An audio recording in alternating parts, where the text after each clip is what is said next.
Siapa yang tidak hadir hari ini? Ibu kira hadir semua ya? Oke. Sebelum kita memulai pelajaran hari ini, ada baiknya kita untuk berdoa terlebih dahulu, ya. Kalau minggu kemarin itu Afif, jadi minggu ini Ibu minta kepada Rawit untuk memimpin doa kita sebelum memulai pembelajaran pada pagi hari ini. Baik Rawit, silakan.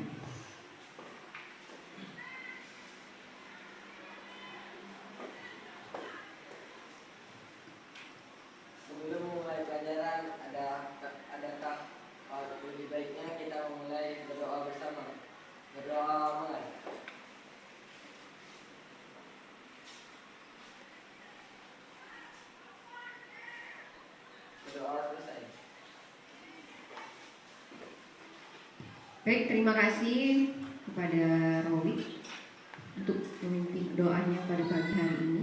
Lanjut ya. Sebelum kita mulai pada materi, selalu Ibu jelaskan bahwa sebelum mulai pembelajaran itu kita harus berpakaian yang rapi, ya. Harus baju itu harus yang rapi, rambut harus dirapikan, ya. Karena harus bersifat jadi siswa yang bersifat disiplin, ya. Selain disiplin tepat waktu, juga harus disiplin dalam berpakaian, harus rapi, ya. Agar apa? Agar terlihat enak, ya, enak dipandang, ya. Kemudian selalu ya, Ibu berulang-ulang untuk menekankan bahwa untuk terus belajar dalam artian menuntut ilmu agar mencapai cita-cita, ya. Bagaimana? Itu tadi dengan berusaha belajar. Kalau mau jadi dokter mau kayak gimana nih? Berarti harus belajar. Nanti setelah lulus SMP, SMA berarti harus kuliah ke jurusan dokter. Ya, harus semangat. Semangatnya harus apa? Demi kedua orang tua. Ya. Jadi harus termotivasi nih. Wah, saya harus jadi dokter. Ya. Kalau minggu lalu kita sudah mempelajari materi tentang pantun, ya. Masih ingat? Masih. Harus semangat, ya. Harus semangat, pagi-pagi harus semangat. Pada materi pertemuan kita kali ini itu akan membahas tentang teks berita. Ya, teks berita. Kemudian ada tujuan dari pembelajaran materi tentang teks berita ini agar kalian tahu apa sih ciri-ciri berita, unsurnya apa saja sih, gitu. Ya, jadi agar lebih memahami, enggak asal ini berita, enggak. Ya, jadi tahu ternyata berita itu ada unsur-unsurnya, ada ciri-cirinya. Ya, baik, saya akan menampilkan PowerPoint saya yang berisi tentang ciri-ciri teks berita. Ya, di sini ada 6 ciri teks berita. Ya, yang pertama yaitu aktual. Ya, kemudian ada objektif, ada faktual, kemudian ada menarik, ya, menarik untuk dibaca, eksplanasi, dan ada kronologis kejadian. Teks berita, ya, jadi ada pengertiannya. Apa sih teks berita tadi? Menyangkut dari ciri-ciri tadi, ya. Berisi tentang segala kejadian atau peristiwa yang baru saja terjadi dan sedang hangat-hangatnya dibicarakan. Yang akan menjadi inti dari pembelajaran kita, ya, yaitu unsur-unsur berita. Ada 5W plus 1H. Ya, ada 5W plus 1H. Apa yang terjadi pada peristiwa tersebut? Kemudian siapa yang mengalami peristiwa tersebut? Kapan, mengapa, di mana, dan mengapa. Kalau biasa disebut tuh adik Simba. Ya, adik Simba. Inilah unsur yang akan kita analisis nantinya dalam berita, baik itu dalam berbentuk teks maupun dalam bentuk video. Bisa? Sampai di sini mengerti? Oke, lanjut. Nah, jadi selain ada unsurnya, itu berita itu juga ada struktur teks berita. Ya, ada kepala, ada tubuh, dan juga ada ekor. Ya, lanjut. Ini penjelasan untuk kepala berita atau teras berita itu memiliki lingkup bahasan yang lebih besar. Nah, artinya di sini ada beberapa unsur yang dimasukkan, yaitu 4 unsur: apa, di mana, kapan, dan siapa. Ya, jadi ini untuk di bagian awal atau bagian teras kepala, bagian awalnya itu, jadi dia dimasukkan 4 unsur: apa, di mana, kapan, dan siapa yang mengalami peristiwa tersebut. Ya, jadi itu berada di kepala, ya, dan teras berita. Lanjut bagian tubuh berita. Nah, di sini dimasukkan itu unsurnya unsur yang mengapa dan bagaimana, 2 unsur di bagian tubuh berita atau body, ya. Nah, kemudian yang terakhir itu ekor berita. Ini biasanya terjadi penutupan, ya. Jadi bukan teks deskripsi, teks prosedural, dan teks-teks lain saja yang mempunyai ciri unsur dan struktur kebahasaan. Teks berita pun sama, mempunyai hal-hal tersebut, ya. Baik, kita lanjut.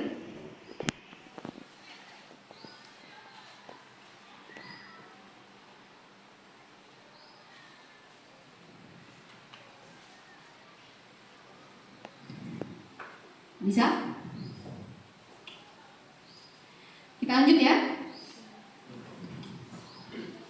Jadi dari yang saya jelaskan di sini, pernah kalian membaca berita? Pernah, mesti ya. Itu mungkin dalam bentuk koran, dalam bentuk media elektronik, bisa internet, ya. Kemudian apa yang bisa kita ambil dari berita? Informasi, ya, benar, informasi. Jadi kita tahu tentang keadaan dunia ini itu dari berita, ya. Tidak cuma jadi kalau itu tadi kalau kita lagi berkumpul-kumpul, tidak cuma sekedar ngomongin orang, enggak. Kita ada pengetahuan, makanya tetangga saya itu paling hebat, ya. Pengetahuan yang luas. Berita terus pokoknya tidak ada sehari nggak beli koran, pasti ada koran di rumahnya itu. Jadi sasaran saya untuk tugas ya ke beliau, ya. Kemudian dari tersebut, unsur apa saja yang bisa kita ketahui dari berita? Unsur apa saja? 5W plus 1H, ya. Jadi kita bisa mengetahui unsur-unsurnya, yaitu ada 6, 5W plus 1H. Oke, baik. Saya akan menayangkan sebuah video.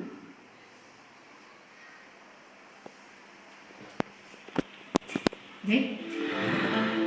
Kita simak bersama videonya. 2023 pada Rabu pagi mulai terlihat sejak kilometer 48 tol Jakarta Cikampek. Pertemuan arus dari tol layang MBZ dan jalur bawah menjadi salah satu penyebab kemacetan. Sistem kontraflow pun masih diberlakukan mulai dari kilometer 47 hingga kilometer 72 gerbang tol Cikatama. Meski rekayasa lalu lintas sudah dilakukan, kemacetan parah tetap terjadi di KM 72 tol Cipali arah Cirebon. Antrean kendaraan terjadi di jalur reguler non one way. Imbasnya, para pemudik yang kelelahan terjebak kemacetan berjam-jam, terpantau beristirahat di bahu jalan. Sejumlah pemudik mengaku sudah berangkat sejak dini hari dari wilayah Tangerang, namun pukul 8 pagi baru sampai di KM 72 tol Cipali. Macet ini, rest area-nya jauh. sekarang masih berubah, makanya saya pilih tol jam aja. Kalau capek Memang terjebak macet di mana? di pintu keluar tol Cikampek, Oh, di sana. masuk lalu belakang itu udah masuk lalu. Udah masuk parah, bro. Kemacetan parah di hari pertama cuti lebaran juga terjadi di jalur mudik selatan wilayah Nagrek. Seorang pemudik mengaku menghabiskan waktu 10 jam dari Jakarta sampai ke wilayah Nagrek.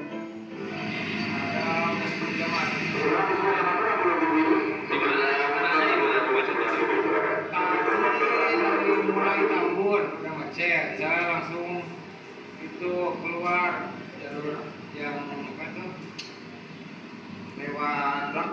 Untuk mengurai kepadatan arus kendaraan, petugas memisahkan jalur antara kendaraan roda 2 dengan roda 4. Tim Liputan CNN Indonesia.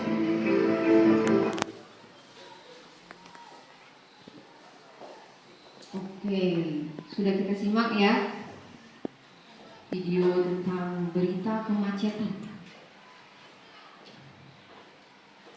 Saya tanya nih, apa sih yang terjadi? Kemacetan di tol Jakarta Cikampek, ya. Kapan sih terjadinya? Satu hari cuti lebaran. Coba saya tanya, kapan Rawit terjadinya Rawit? Pada saat mudik lebaran. Pada saat mudik lebaran, boleh. Rehan? Satu hari sebelum lebaran. Iya, 1 hari sebelum lebaran bisa juga. Ya, jadi terjadinya penumpukan terlalu banyak. Karena egois tadi, pengen mudiknya. Harusnya kan kalau mau pengen mudik berarti sudah ada prepare, sudah ada persiapan dari jauh-jauh hari. Oh, gimana sih guys nggak macet? Berarti sudah dipikirkan. Jangan H2 atau H3, itu pasti akan macet ya. Kemudian mengapa Sela Surman? Mengapa Sela Surman bisa terjadi macet tadi? Banyaknya kendaraan. Edo, gimana dong? Mengapa sih bisa terjadi macet? Karena banyaknya kendaraan yang lalu lintas. Iya, banyak kendaraan yang lalu lintas. Ya, jangan cuma satu misalnya. Yang lain yang pemudik banyak. Ya, pengen dulu-duluan akhirnya macet. Ya, mendep berjam-jam di jalan tol. Panas, emosi pasti, ya. Kemudian siapa sih yang mengalaminya? Pemudik. Makanya kalau mau mudik itu dipersiapkan dari jauh-jauh hari. Ya. Kemudian bagaimana sih bisa terjadi? Elika, bagaimana sih bisa terjadi macet?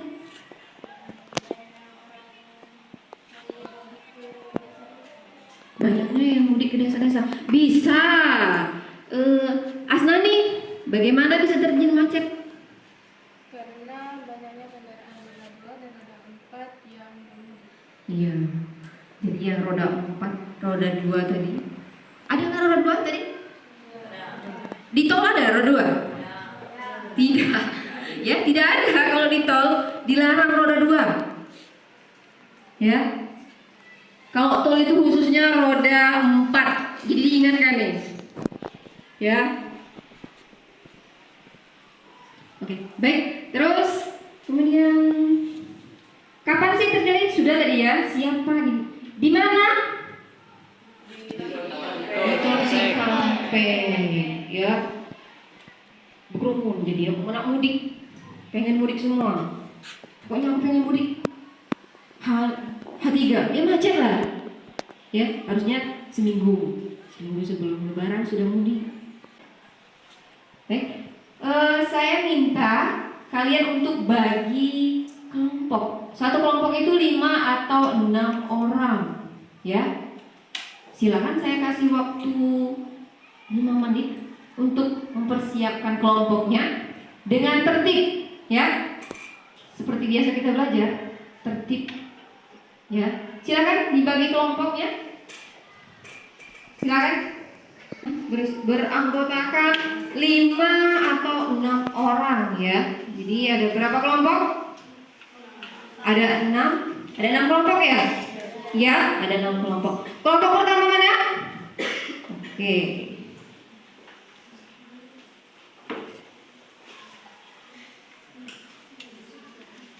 Untuk kelompok 2,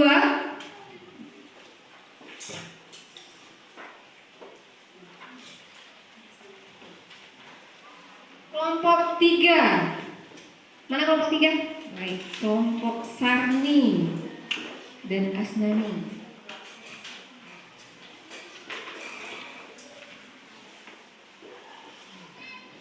Kelompok 4. Oke. Kelompok 4 ini kelompoknya Afif dan kawan-kawan.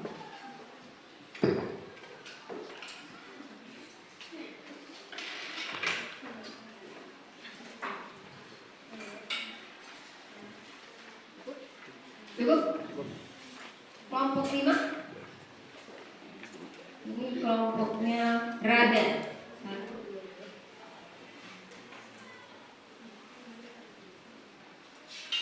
Kelompok 6. Oke, kelompok 6 ini rombongan Absan.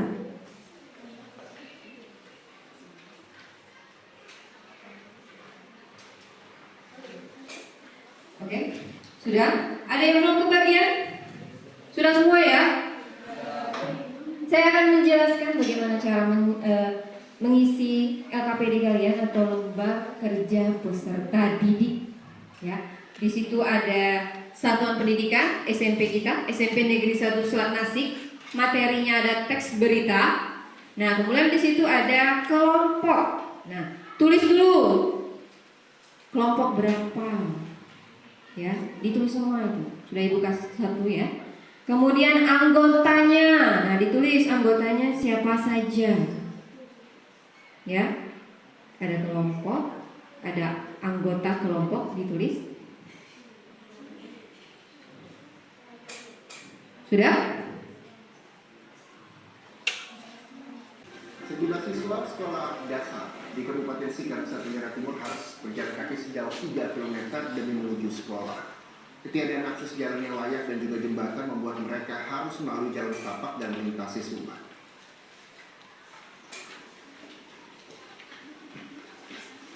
Menggunakan sandal, bahkan ada yang tidak beralas kaki.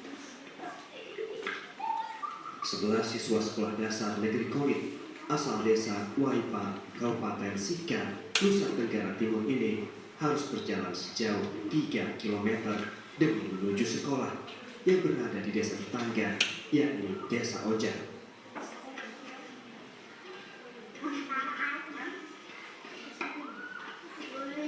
Jalan yang dilalui pun bukanlah jalan aspal lurus yang layak, melainkan jalan setapak, melintasi hutan dan bukit dengan tanah berbatu. Tidak berhenti di situ. Setiap hari, anak-anak ini harus melintasi 2 sungai berarus deras karena ketiadaan jembatan. Mereka tak jarang harus bertaruh nyawa jika dalam perjalanan hujan turun. Anak-anak ini harus menghadapi jalanan yang licin dan sungai berarus deras. Namun, jika hujan, biasanya orang tua turut mengantar anak-anak mereka atau memurungkan niat berat. Citos Natung, Kompas TV, Sika, Nusa Tenggara Timur. Video yang Ibu tayangkan ini apa sih yang bisa kalian lihat? Apa yang bisa kalian dapat informasi apa sih? Apa ya? Tentang perjuangan siswa SD ke sekolah. Iya, perjuangan siswa SD untuk sekolah. Ya. Saking semangatnya mau sekolah tadi. Kita yang dekat-dekat rumah ini kadang malas. Ya, masih terlambat. Mereka dengan perjuangan yang gigih karena memang pengen mendapat pendidikan yang lebih baik agar bisa sama nih dengan orang banyak. Oh, mereka sekolah, aku sekolah, jadi mereka akan menembus apapun.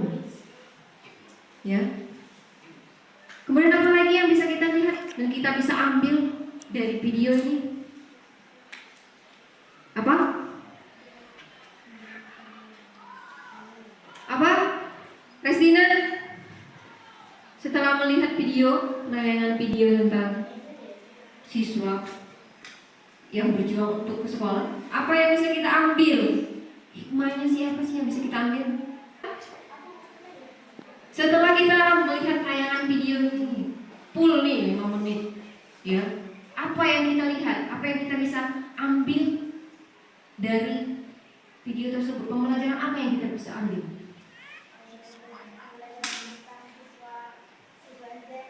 Ya, siswa tidak ke sekolah, oke, bisa. Asnani langsung senyum nih ketika ibu masuk. Asnani, gimana Asnani? Apa yang pelajaran apa sih yang kita ambil dan bisa kita terapkan dalam kehidupan kita sehari-hari melalui video berita tersebut? Teruslah berjuang dan jangan mudah berputus asa karena hanya satu kekurangan yang kurang memungkinkan. Teruslah berjuang, ya, berjuang biar apa? Biar tercapainya cita-cita tadi. Ya belajar, apapun kendalanya, ya, apapun hambatannya. Menggunakan sandal, bahkan ada yang tidak beralas kaki. 11 siswa sekolah dasar negeri Korit asal desa Waipa, Kabupaten Sika, Nusa Tenggara Timur ini harus berjalan sejauh 3 km demi menuju sekolah yang berada di desa tetangga, yakni Desa Ojai.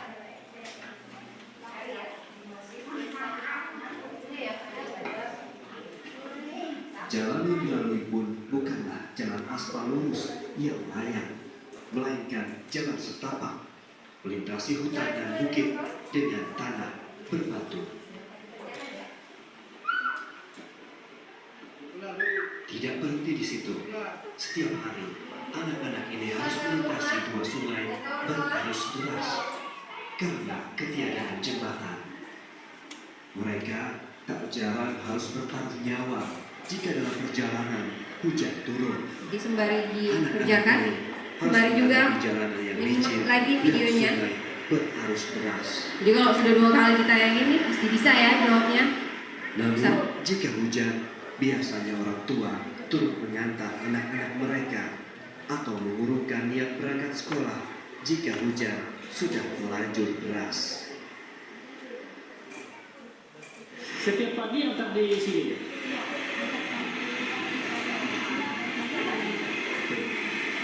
Lebih kurang 15 menit ya. Kayak ini kita langsung presentasi nanti. Setiap hari dia Ya. Apip, gimana Apip? Bisa Apip isinya? Dengan kawan-kawannya?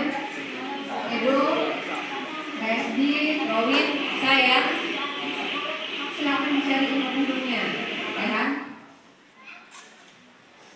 Dengan perjalanan panjang yang harus ditempuh oleh anak-anak ini, maka jadi pemandangan biasa jika para siswa ini sampai sekolah dengan kondisi basah dan dipenuhi tanah. Para guru pun memaklumi kondisi para siswa. Tidak memaksa mereka harus sekolah setiap hari. Kalau misalnya tulah pendidikan tidak bisa kita ini. Kalau misalnya hujannya deras, kita bawa di kali 2 kali itu ada banjir, maka kita telepon keluarga atau orang tua diberikan di roda untuk bisa Hasil kerjanya.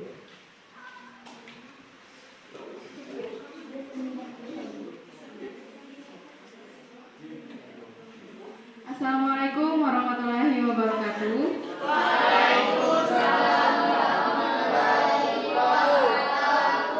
Perkenalkan, saya Asnani akan mempresentasikan hasil dari kerja kelompok 3, yang dimana anggota ada saya Asnani, Sarni, Yuga, Erika, dan Poni.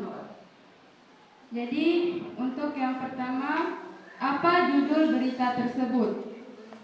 Perjuangan siswa SD ke sekolah lintas bukit dan sungai. Untuk pertanyaan kedua, peristiwa apa yang terjadi Siswa-siswi SD yang berjalan dan bertaruh nyawa untuk pergi ke sekolah. Siapa yang mengalami peristiwa? Siswa SD Sika, Nusa Tenggara Timur.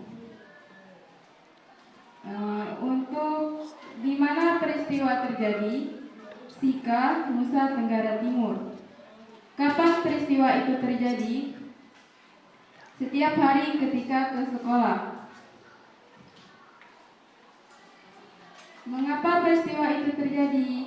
Karena ketiadaan jembatan dan jalan yang layak. Bagaimana peristiwa itu terjadi? Karena jalan transportasi yang kurang layak. Demikian presentasi dari saya, Asnani, yang mewakili kelompok 3. Kurang lebihnya saya mohon maaf. Wassalamualaikum warahmatullahi wabarakatuh. Baik, kasih tepuk tangannya untuk Asnani. Terima kasih Asnani atas. Assalamualaikum warahmatullahi wabarakatuh.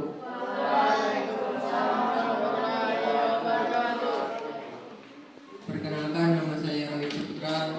Pada pagi hari ini saya akan menyampaikan hasil presentasi kami dari kelompok 4. Yaitu saya sendiri, Apip, Raihan, Raisdi, dan Edo. Pertanyaan pertama, apa judul berita tersebut? Perjuangan siswa SD ke sekolah lintasi bukit dan sungai. Pertanyaan kedua, peristiwa apa yang terjadi? Perjalanan siswa SD ke sekolah. Pertanyaan ketiga, siapa yang mengalami peristiwa? Siswa SD Kabupaten Sika, NTT. Pertanyaan keempat, di mana peristiwa terjadi? Kabupaten Sika, NTT. Pertanyaan kelima, kapan peristiwa itu terjadi? Setiap hari. Pertanyaan selanjutnya, mengapa peristiwa itu terjadi? Karena tidak adanya akses jalan ke sekolah. Dan pertanyaan terakhir, bagaimana peristiwa itu terjadi? Karena susahnya akses jalan yang dilalui. Sekian hasil presentasi kami. Assalamualaikum warahmatullahi wabarakatuh. Baik, beri tepuk tangan untuk